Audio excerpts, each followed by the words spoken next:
De acuerdo, y todo esto, ¿qué tiene que ver con la mecánica analítica y específicamente con la energía cinética? Bueno, eh, ya hemos visto y hemos trabajado en mecánica analítica 1 con lo que son las coordenadas generalizadas. Y una propiedad importante de la mecánica analítica es el hecho de que podemos trabajar en usando cualquier selección de coordenadas generalizadas arbitrariamente, ¿no? No tenemos que trabajar forzosamente en los ejes cartesianos, sino podemos elegir otro conjunto de parámetros, ¿no? Q1, Q2 hasta Qn, que en el cual podamos describir el movimiento del sistema, de todo el sistema mecánico. Uh-huh. Entonces, vamos a pensar ahorita y vamos a irnos ya un poquito a la parte física y vamos a considerar el espacio tridimensional. Entonces, el elemento de línea, como les decía, de X, ahorita vamos a regresar a nuestra notación usual. Ahorita vamos a usar X, Y, Z. X, Y, Z. ¿No? Ya sabemos que esto lo podemos representar como X1, X2 y X3 en el caso ya que siempre trabajamos, pero vamos ahorita, para no confundirnos con lo que hemos estado platicando, vamos a usar esta notación, ¿no? Entonces, el elemento de línea o esta noción de distancia que hay, pues es la distancia euclidiana. La distancia euclidiana al cuadrado, pues es el incremento en x al cuadrado más el incremento en y al cuadrado más el incremento en z al cuadrado, y x, y, z pueden variar eh, de menos infinito a infinito. Entonces, eso es una manera de seleccionar estas coordenadas en el espacio tridimensional. Pero también yo puedo definir el mismo elemento de línea de otra manera. Puedo elegir una variable r, una variable θ y una variable phi y definir el lado derecho del elemento de línea o de la métrica como el incremento en r al cuadrado más r cuadrada por el incremento en θ al cuadrado más r cuadrada por el seno cuadrado de θ por el incremento de phi al cuadrado, considerando que r varía entre 0 e infinito, θ entre 0 pi y phi entre 0 y 2 pi, que eso nos va a dar pues las coordenadas esféricas, ¿no? Este y este, ¿no? Entonces nos va a dar las coordenadas esféricas. Entonces depende de cómo nosotros definimos ese elemento de línea o esa noción de distancia, a cuáles van a ser las coordenadas que vamos a recuperar. Entonces hay una relación muy importante entre esta definición y la forma de nuestros ejes coordenados que vamos a estar utilizando. Si se dan cuenta, para este caso, ¿no? En el caso de la métrica que ya vimos, ¿no? G de X va a tener una forma muy particular, que G de X va a ser igual a la identidad de 3 por 3 para este caso. Para este caso, G de X también va a tener la forma particular que va a ser 1, luego R cuadrada y luego R cuadrada seno de θ cuadrada, de seno cuadrado de θ. Entonces esta va a ser G de X, ¿no? O G, bueno, X aquí son, por eso nada más por notación, ¿no? Aquí sería, si quieren verlo así, sería G de R, θ y phi, y aquí sería G de X, Y y Z, ¿no? Pero bueno, es nada más por la notación que estábamos utilizando. Entonces, es una manera particular de elegir esa métrica. Uh-huh. La relación que hay o algo que tienen en común estas dos elecciones es que siguen siendo algo que vamos a llamar son distancias euclidianas. ¿Mm? Pero podemos elegir cualquier otra. Podemos elegir otra que también de hecho aquí aparece la variación con respecto a una de las de estas coordenadas, ¿no? Que puede variar con respecto a esas coordenadas aquí se ve, aquí se ve. Entonces podemos elegir otras formas más generales, ¿no? Y esas formas más generales nos van a definir lo que efectivamente es una distancia riemanniana. No me voy a meter mucho ahorita en esos detalles porque no es el interés. Entonces, ya lo había comentado al final del otro video, es las propiedades del espacio pueden cambiar de punto a punto, pero siempre van a cambiar de manera continua porque g de x es continua. Y un detalle sumamente importante es que como dedujimos toda esta métrica, o como expliqué, más que deducir, ilustramos en el video anterior, puede ser que estemos en una variedad o en un espacio que no es plano, ¿no? Que es como lo vimos, como la sábana esta que estaba dibujado al inicio del otro video. Y entonces de manera global, ¿no? Esas coordenadas x1 y x2 que habíamos dibujado en esa sábana, pues se iban doblando. Ujú. No eran líneas rectas. Sin embargo, cuando analizábamos un espacio muy pequeño, hacemos un zoom muy grande a un área, ¿no? Encontrábamos que teníamos unos vectores que era E1 y E2, y cerca de este punto, uh-huh, eh, se comportaba la métrica como un espacio euclidiano, o un espacio donde estas cosas eran rectas. Entonces, aunque nuestro espacio, nuestra realidad no sea, porque se ha demostrado, ¿no?, que el espacio-tiempo, el conjunto eh, de tres-dimensional más el tiempo, es curvo, ¿no? Localmente, ¿no? Puede ser, o podemos ver, o podemos percibir las cosas como rectas, por así decirlo. De alguna manera es una manera de interpretar esto.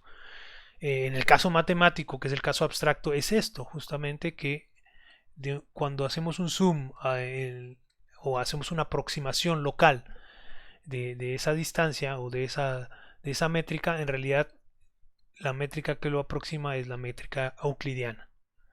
Ok, ahora, ¿qué tiene que ver todo esto con la energía cinética? Nuevamente, ahora sí. Bueno, la energía cinética ya sabemos que es una cantidad escalar, ¿no?, que es para una masa es un medio de la masa por la velocidad al cuadrado, por la velocidad de esa masa al cuadrado. Entonces, para n partículas es la sumatoria, un medio de la sumatoria de la masa de esa partícula por su velocidad al cuadrado, la sumatoria de todas esas, ¿no?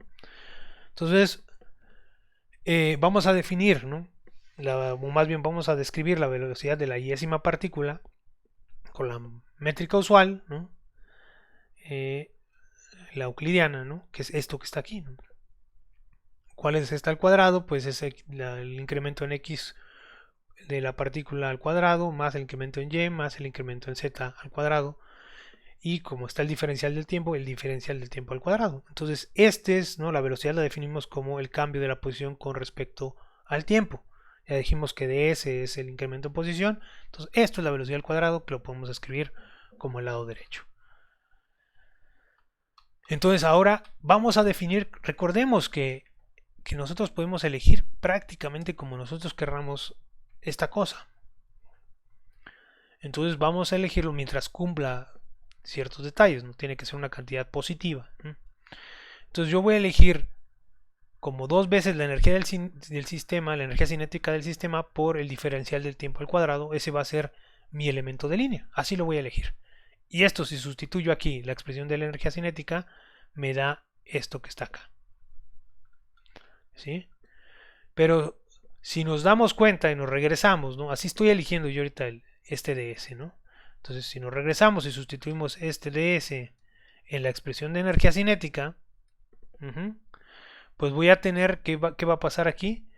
Pues me va a quedar, ¿no?, justamente que la energía de todo el sistema va a ser un medio de la masa, de una masa m, por el diferencial del tiempo al cuadrado, ¿no?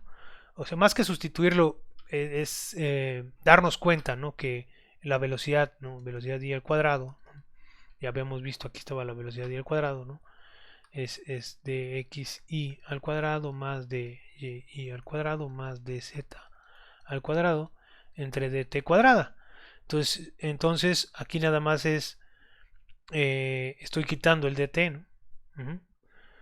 O si quieren podemos despejar directamente de aquí, si lo quieren ver por la definición, ¿no? Entonces pasamos dividiendo el 2 y pasamos el diferencial del tiempo al cuadrado, y nos va a quedar aquí, no aparece la masa, si se dan cuenta aquí no aparece la masa, pero pues yo puedo decir que esta masa vale 1. Entonces usando esta definición de este lado derecho del elemento de línea, podemos decir que la energía cinética de todo el sistema es equivalente a un medio de un sistema con masa 1 o a una partícula. Podemos englobar todo el sistema, ¿no? en una sola partícula de masa 1, ¿sí? Que tiene una velocidad como sistema. Claro, esto es importante. Este elemento de línea es la distancia en las coordenadas del sistema.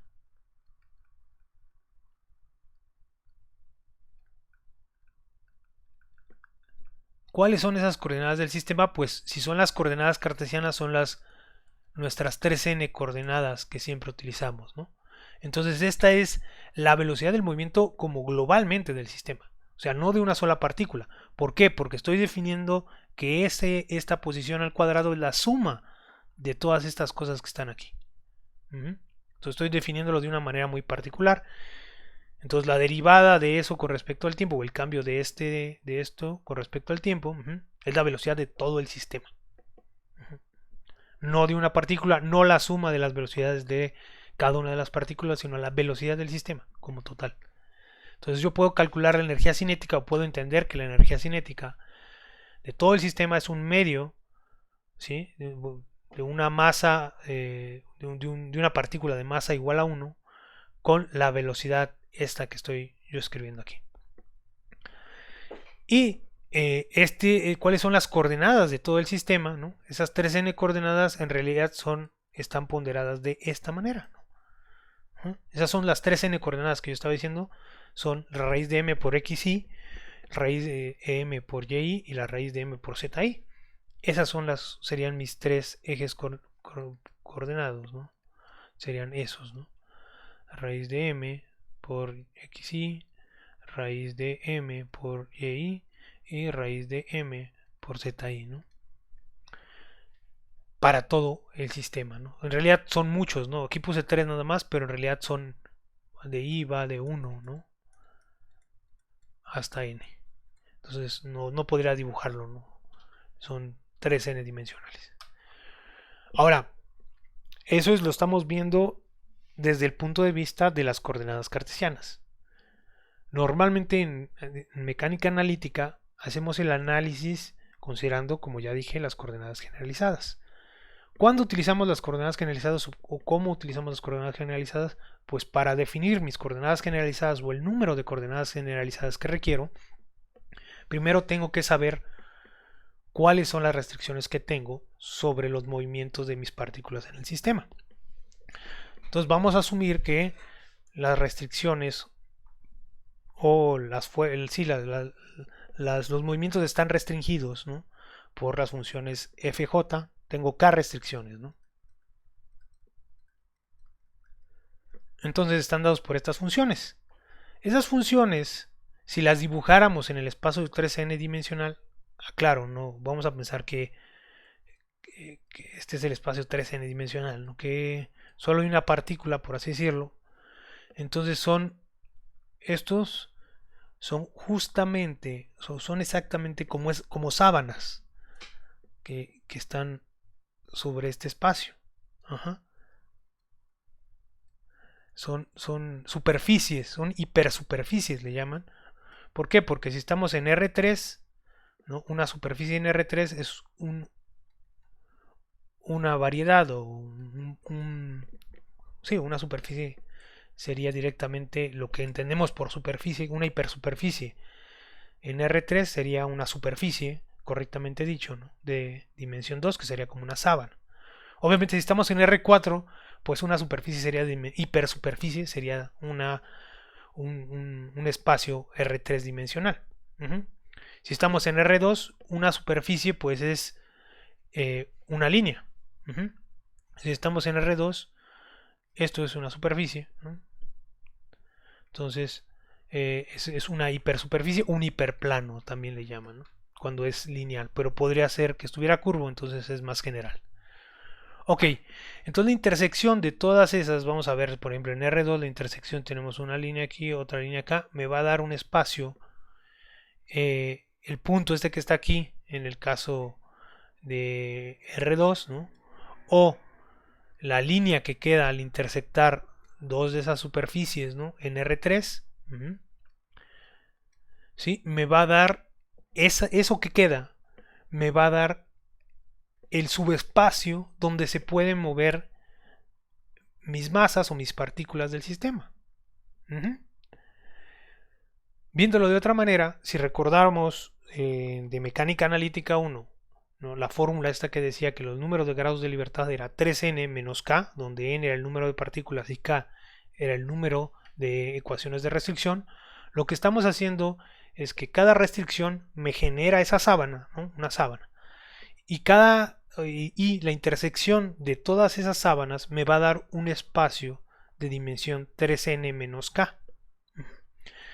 Voy a tratar de ejemplificar esto con el caso del péndulo, ¿sí? El caso del péndulo, en realidad la partícula es R3, ¿no? Vamos a pensar que el péndulo, ¿no?, tenemos la manera más sencilla de escribir esto es, este sería X, este sería Y Z sale, ¿no? Entonces el péndulo, si recuerdan, ¿no?, vamos a pensar que aquí está el péndulo y está restringido al plano XY, ¿no? La restricción Z igual a 0, lo que va a hacer es que solamente va a estar restringido el movimiento del péndulo en el plano XY. Como solamente está restringido en el plano XY, ¿sí?, esto es el plano, la hipersuperficie esta es el plano justamente XY. Luego la otra condición, o la otra restricción más bien, es x cuadrada más y cuadrada menos l cuadrada igual a 0. Esa restricción lo que me va a dar es una... la hipersuperficie es este círculo que está aquí. Entonces la intersección, ¿no?, del plano azul claro, ¿no?, vamos a ponerle, con el azul oscuro me va a dar este círculo que está pegado a la pared XY. La masa solamente se puede mover en este círculo. ¿Ese círculo de qué dimensión es? Si lo estiramos, pues en realidad es de dimensión 1. Entonces empezamos en 3 dimensiones. Nos restringimos a 2 con el plano azul claro y nos restringimos a 1 con el círculo azul oscuro. Entonces eso es lo que nos están haciendo estas ecuaciones de restricción. Nos están dejando un subespacio de R3, ¿no?, o más bien de R3n, en el cual se va a mover nuestro sistema realmente. Pero este espacio que está aquí, si se dan cuenta, ya no es un... Bueno, aquí en este caso sí podría entenderse como un espacio euclidiano porque lo podremos estirar, ¿no?, este círculo. Pero en realidad es curvo, es una curvatura esta cosa que está aquí, no es una línea. Y de hecho tanto es así que basta con definir de menos pi a pi esto y ya tenemos todo el espacio que requerimos. En general no es euclidiano, podría ser euclidiano, que lo que nos quedará, pero en general este espacio que nos queda ya no es euclidiano. Y ese espacio que nos queda es el espacio donde están las coordenadas generalizadas. Entonces las coordenadas generalizadas en general no viven en un espacio euclidiano. Eso es importante. Viven en un espacio más general que podría ser curvo, podría ser una de estas sábanas, una de estas superficies. Entonces vamos a hacer podemos representar vamos a seleccionar ahora sí nuestras coordenadas generalizadas Q1, Q2, Qn, ¿no? ¿Cuántas voy a elegir? Pues la dimensión, el número de la dimensión que quede en ese subespacio que está restringido el movimiento de mi sistema. Y yo puedo representar, ¿no?, mis coordenadas cartesianas de cada una de las masas, ¿no?, que están en el eje coordenado extrínseco, por medio de unas funciones psi que dependen de las coordenadas generalizadas. Ya lo sabemos, el famosísimo cambio de coordenadas o transformación de coordenadas de las coordenadas generalizadas a las coordenadas cartesianas. Ya sabemos que estas funciones tienen que ser difeomorfismos. Entonces son diferenciables y son continuas. Entonces, yo puedo ahora generar o construir mi diferencial, mi elemento de línea, ¿no? Utilizando estas funciones, ¿sí? Si se dan cuenta, yo puedo calcular la distancia euclidiana de este lado, por así decirlo, y utilizando esto expresarla justamente como lo hicimos, expresarla en función de estas funciones, justamente como lo hicimos en el inicio del otro video, donde expresábamos, ¿no?, la posición r, la distancia r, en función de r1 de x1, x2, ¿no?, en el sentido y1 más r2 de x1, x2, en el sentido y2, ¿no?, y r3, ¿no?, x1, x2 de y3. Nada más que ahora, en lugar de tener y1, y2, y3, voy a tener las x, estas que están acá, y en lugar de tener estas x1, x2, ¿no?, van a ser las q's. Es exactamente la misma idea. Entonces, al final de cuentas, lo que me va a quedar es esta expresión que está aquí, que son la sumatoria de los que eran los g y j, ¿no? Bueno, aquí le puse a y j, porque no dependen de x sino de q, son unos coeficientes a y j por los diferenciales de cada par, ¿no?, de q1, q2. Obviamente aquí va de 1 hasta n, entonces sería q1, q2, todas las combinaciones, ¿no? Esto lo puedo escribir de manera matricial como esta expresión que está aquí, ¿no? Obviamente aquí lo voy a escribir, ¿no?